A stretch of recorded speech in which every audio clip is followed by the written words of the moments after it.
ஒன்று சாமுவேல் அதிகாரம் 7 வசனம் 12.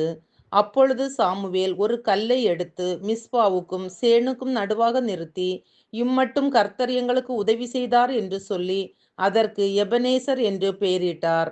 அன்பான தேவ பிள்ளைகளே, பெலிஸ்தர் இஸ்ரவேலருக்கு விரோதமாக கூடி வந்தார்கள். இஸ்ரவேலரோ சாமுவேலின் ஆலோசனைப்படி மிஸ்பாவிலே கூடி, அதாவது ஒரு மனதோடு வந்தார்கள்.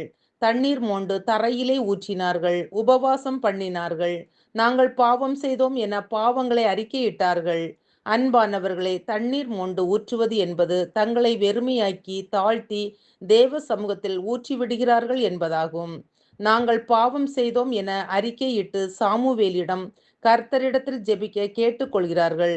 இன்று நாமும் நம்மை தாழ்த்தி இருதயத்தை தேவ சமூகத்தில் ஊற்றி நம் பாவங்களை அறிக்கையிடும் போது நம் வாழ்க்கையின் போராட்டங்களை ஜெயிக்க ஆவியானவர் நமக்காக பெருமூச்சுடன் விண்ணப்பிக்கிறார்.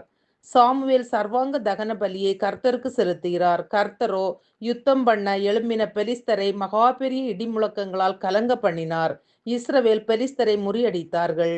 ஆம், நாமும் மனம் திரும்பி கர்த்தரை நோக்கி கூப்பிடும் போது, நம்மை தாழ்த்தும் போது கர்த்தர் நமக்காக யுத்தம் பண்ணுவார், சத்துருக்களை கலங்க பண்ணுவார், நமக்கு வெற்றி தருவார். பிரியமானவர்களே, அப்பொழுது சாமுவேல் ஒரு கல்லை நிறுத்தி, இம்மட்டும் கர்த்தர் எங்களுக்கு உதவி செய்தார் என்று சொல்லி எபனேசர் என கர்த்தருக்கு பெயர் சூட்டினார். அவர் எவ்வளவு நன்றியுடன் எபனேசர் என்று சொல்லுகிறார், கர்த்தரை மகிமைப்படுத்துகிறார் பாருங்கள். அன்பானவர்களே, நம்முடைய வாழ்க்கையிலும் நம் சிறுபிராயம் முதல் இன்று வரை எத்தனையோ யுத்தங்களை போராட்டங்களை ஜெயிக்க கர்த்தர் உதவி செய்தார். நம் படிப்பில், வேலையில், குடும்பத்தில், வியாதிகளில், ஆவிக்குரிய வாழ்க்கையில் எத்தனையோ யுத்தங்களை அதிசயமாய் ஜெயிக்க வைத்தாரே. நாம் அவருக்கு நன்றியுடன் வாழ்கிறோமா? சிந்திப்போம், ஜெபிப்போம். அன்பின் பரலோக பிதாவே, இந்த நாளுக்காகவும் இந்த சத்தத்தை கேட்கிற ஒவ்வொருவருக்கும் உமக்கு நன்றி அப்பா.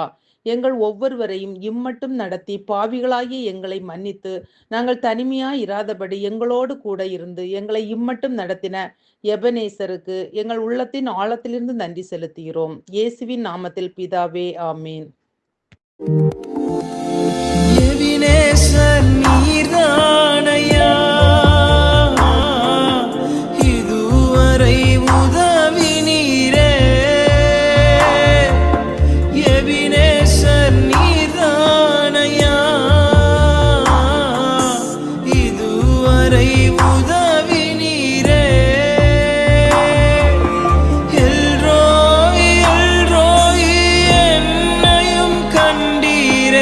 எப்படி நான் நன்றி சொல்வேன்?